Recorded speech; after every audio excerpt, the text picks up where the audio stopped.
Mes chers élèves, bonsoir. J'espère que vous allez très bien et en bonne santé. Notre cours d'aujourd'hui concerne la leçon de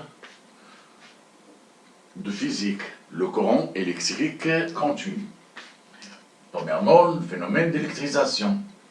C'est quoi le phénomène d'électrisation? Bon, quand on frotte une baguette en verre ou bien en ébonite ou bien de la matière plastique contre un chiffon en laine ou bien pour tout ça, on remarque que cette baguette est capable d'attirer de menus, des très petits objets. Alors, la baguette c'est donc électrisée par frottement et le phénomène est dit le phénomène d'électrisation par frottement. C'est-à-dire, si on frotte une baguette en verre avec un bout de peau de chat, on remarque que cette baguette va être électrisée.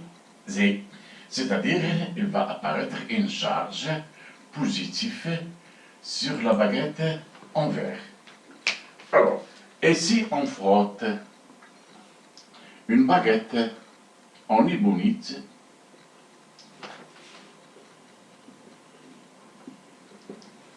par un chiffon de laine ou bien par un chiffon de tissu, alors il s'électrolyse et, c'est-à-dire il va apparaître une charge négative sur la baguette d'ébonite. Le phénomène est dit phénomène d'électrisation par frottement. Comment peut-on expliquer ce phénomène? Alors, on ne peut l'expliquer que par déplacement ou bien mouvement d'électrons d'un corps à un autre pendant le frottement.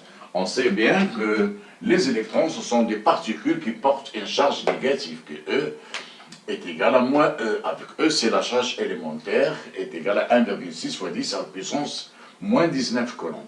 Très bien, pendant le frottement de la baguette en verre contre le tissu, ou bien la pelure, alors il y a un déplacement d'électrons de la baguette en verre vers le tissu, ou bien le chiffon. Ce transfert d'électrons entre la baguette de verre et le chiffon laisse apparaître une charge positive sur la baguette de verre, puisque le verre a perdu des électrons.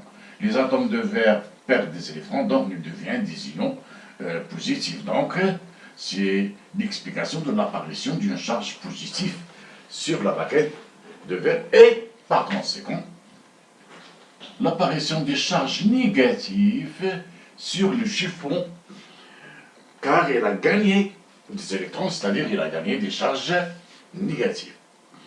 Au contraire, quand on frotte une baguette d'ébonite contre le chiffon, elle apparaît une charge négative sur la baguette. Cette charge négative est due au déplacement d'électrons du chiffon vers la baguette. Alors la baguette a gagné des charges négatives, donc il apparaît une charge négative sur la baguette d'ébonite. Par contre, le chiffon qui a perdu ses électrons va y apparaître une charge positive. Donc, le phénomène d'électrisation par frottement est dû au déplacement d'électrons. Ce sont des électrons, ce sont des particules chargées négativement. Donc, les électrons peuvent se déplacer entre les atomes d'un corps à un autre corps. Très bien. Maintenant, la charge électrique qui apparaît sur la baguette en verre ou bien sur la baguette d'ébonite, elle dépend du nombre d'électrons qui se déplacent, ou bien, c'est-à-dire le nombre d'électrons gagnés ou perdus. Pour la baguette en verre, la charge électrique, c'est une charge négative, donc il y a deux types d'électrisation, une charge négative et une charge positive. Sur la baguette en verre, il apparaît une charge positive qui est égale à n fois E. N, c'est le nombre d'électrons qui sont déplacés de la baguette vers le chiffon. Tandis que pour la baguette d'éponite, Q est négatif, elle apparaît une charge négative due à un gain d'électrons, donc la charge est égale à moins N fois E, toujours N est le nombre d'électrons gagnés, et E c'est la charge élémentaire qui est égale toujours à 1,6 fois 10 à la puissance moins 19 coulombs. Donc il existe par convention deux types d'électricité, une électricité positive qui apparaît sur la baguette en vert, de valeur Q est égale à N fois E, N est le nombre d'électrons perdus par la baguette, et une électricité négative qui apparaît sur la baguette en ibonite, sa valeur Q est égale à moins N fois E. N est le nombre d'électrons qui sont déplacés du chiffon vers la baguette d'ébonite.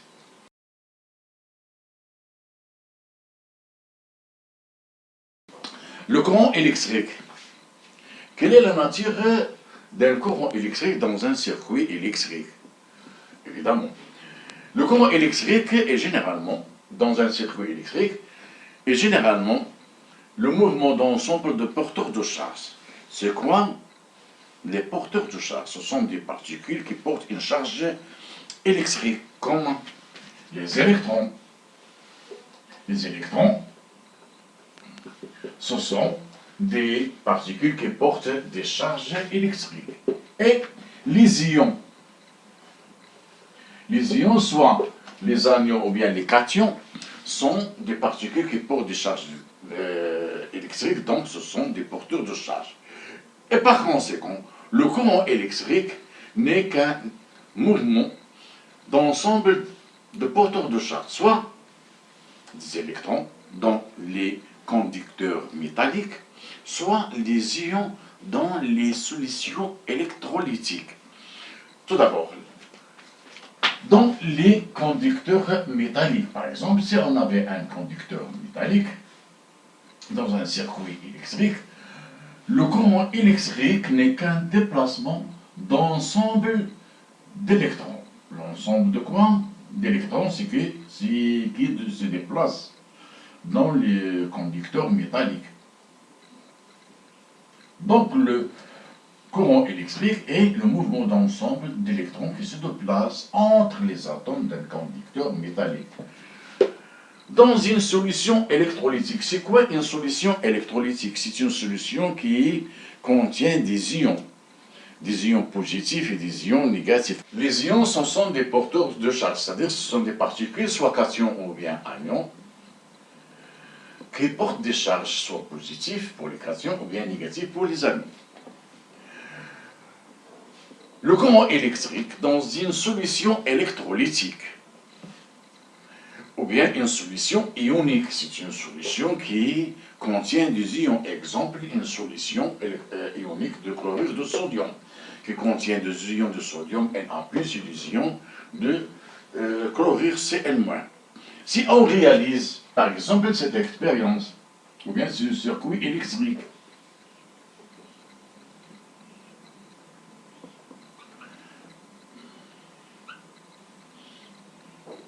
or, on trompe deux électrodes en gravite dans une solution, par exemple, une solution de chlorure de sodium Na+, et des ions Cn-.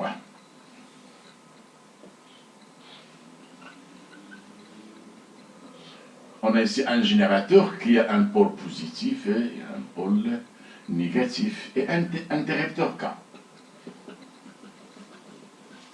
Alors, quand on ferme le circuit électrique, on remarque l'allumage de la lampe. Donc, il y a un courant électrique qui circule, et par conséquent, cette solution est une solution ionique qui laisse traverser un courant électrique. Alors, quelle est la nature de ce courant électrique qui traverse la solution entre les deux électrodes? Alors, l'électrode reliée au pôle positif s'appelle anode, et l'électrode reliée au pôle négatif s'appelle la cathode. pendant la circulation du courant dans la solution de chlorure de sodium. Les ions Na+, vont se déplacer vers la cathode, c'est-à-dire vers l'anode reliée au pôle négatif du générateur. Donc il y a attraction entre plus ou moins. Et de même, les ions Cl- vont être attirés vers l'anode, c'est-à-dire vers l'électrode relié au pôle positif. Donc, le courant électrique dans cette solution électrolytique n'est qu'un déplacement ou bien mouvement d'ensemble de porteurs de charge. Ce sont des ions, c'est-à-dire mouvement d'ensemble d'ions. Les ions positifs se déplacent vers la cathode et les ions négatifs se déplacent vers l'anode. Très bien. Par contre, dans le reste du circuit, le courant électrique, c'est-à-dire dans les métaux, le courant électrique n'est qu'un déplacement d'ensemble d'électrons. Les électrons vont se déplacer du pôle négatif du générateur et rentrent par sa pôle positif.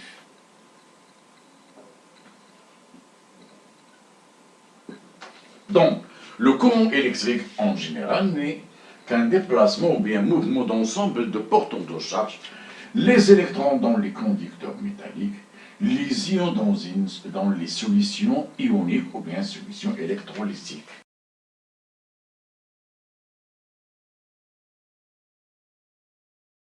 Le sens conventionnel du courant dans un circuit électrique.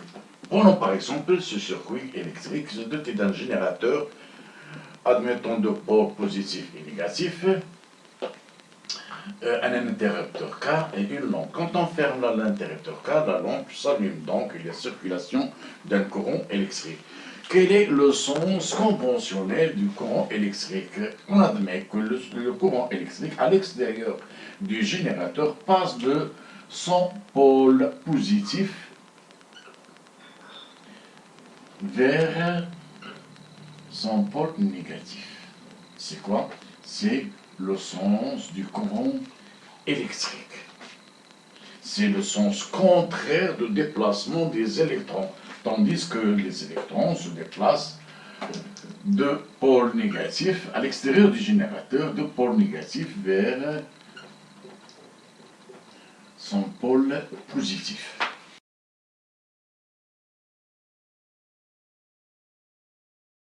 L'intensité du courant. Pour définir l'intensité du courant, on va parler tout d'abord de la quantité d'électricité.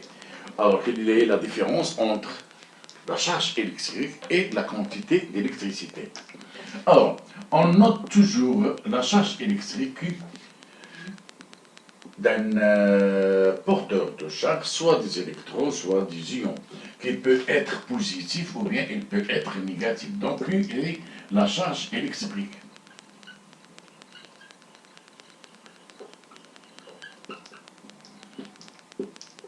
D'un porteur ou bien d'un ensemble de porteurs de charge. Alors, la quantité d'électricité, c'est une valeur toujours positive de cette charge électrique et qu'on va noter Q est égal à la valeur absolue de Q. Elle est toujours positive. Ça s'appelle H, la quantité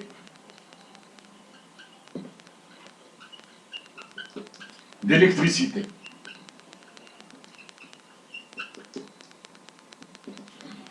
Donc, c'est une valeur est toujours positive. Donc, la quantité d'électricité dans l'ensemble de porteurs de charge Q, et Q, grand Q, est égal à la valeur absolue de Q, elle est toujours positive. C'est très bien.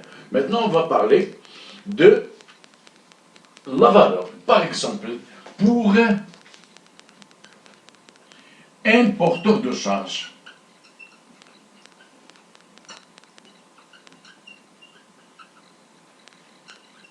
c'est-à-dire un porteur de charge, un électron ou bien un ion.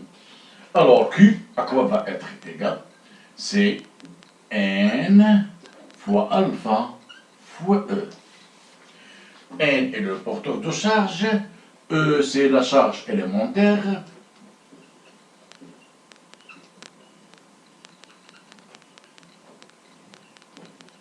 il est toujours égal à combien? 1,6 fois 10 à la puissance moins 19 coulombs. Et alpha, c'est le nombre de charges. Le nombre de charges. Exemple. De porteurs de charge. Exemple pour un électron. Alors, pour un électron, qu'on note E-1, donc alpha est égal à 1. Et par conséquent, la quantité d'électricité portée par N électrons va être égale à N fois E. Pour un ion, par exemple, Al3+, alors alpha est égal à combien? Est égal à 3.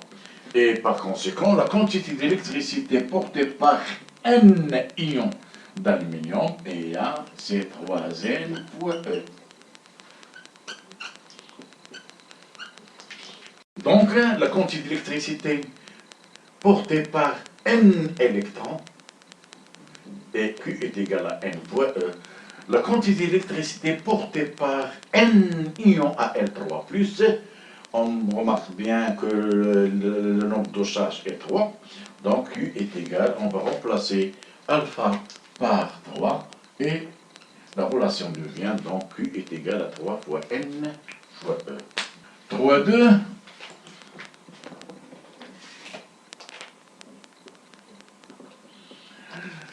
L'intensité du courant électrique. Alors, par définition, l'intensité du courant électrique à travers un conducteur est la quantité d'électricité qui traverse chaque section de ce conducteur pendant l'unité de temps. L'unité de temps, c'est-à-dire la seconde. Par exemple, si on a un conducteur électrique de forme cylindrique, un fil de cuivre, par exemple, dans un circuit électrique. Alors, le courant électrique, c'est l'ensemble de déplacement de quoi? Des électrons qui se déplacent entre les atomes de ce conducteur électrique. Posons S une section de ce conducteur électrique.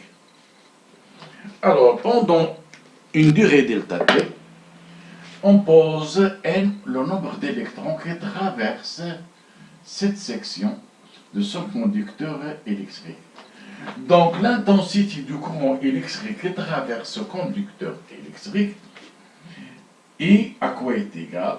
À la quantité d'électricité, qui est toujours positive, qui traverse une section S de ce conducteur par unité de temps, c'est-à-dire sur delta T.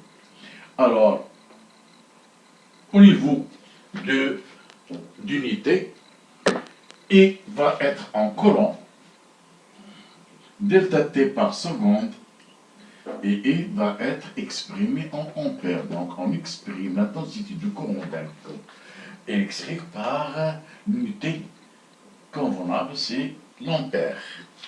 Si la quantité d'électricité qui traverse cette section S de ce conducteur reste constante, c'est-à-dire ne varie pas dans le temps, on dit que le courant électrique est un courant électrique continu.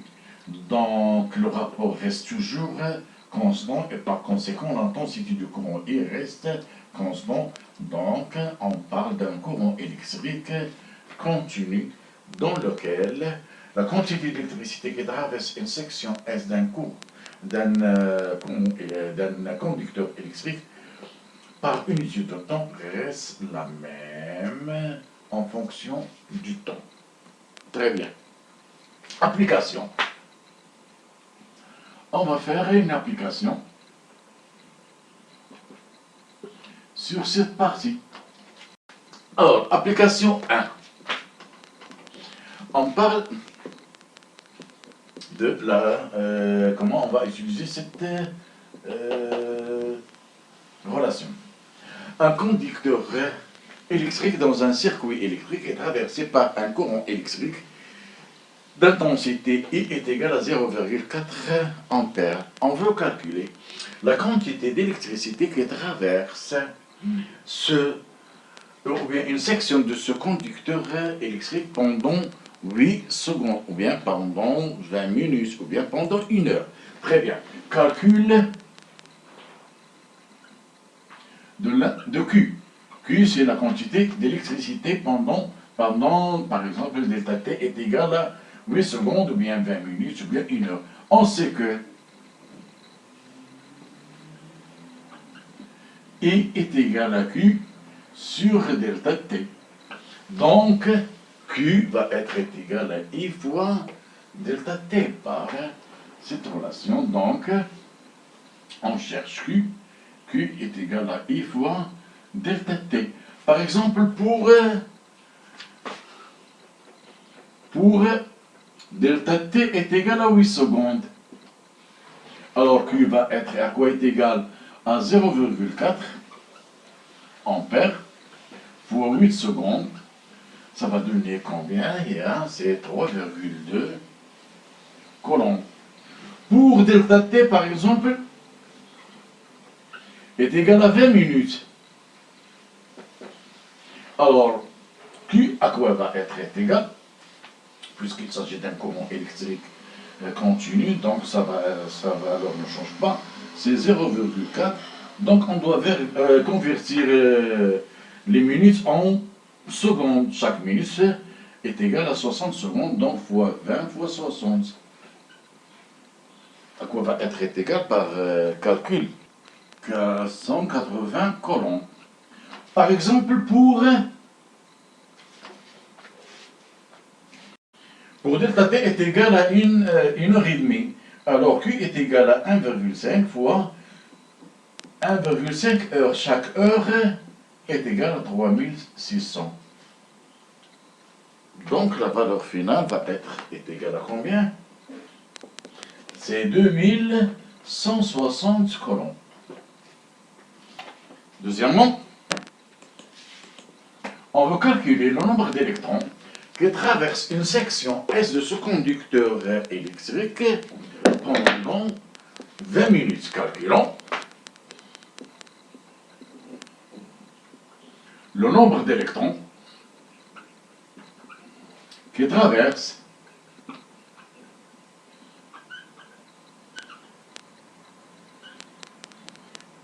une section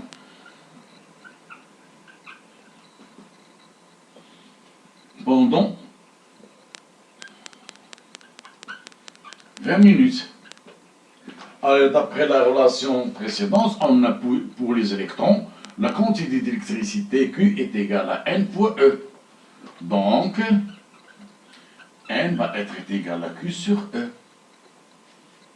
Application numérique, Q pour 20 minutes, à quoi est égal? C'est 200 par application numérique, 240 coulombs sur E. E est égal à 1,6 fois 10 à la puissance moins 19 coulombs. Alors, tout le calcul fait, ça va donner 1,5 fois 10 à la puissance 21 électrons.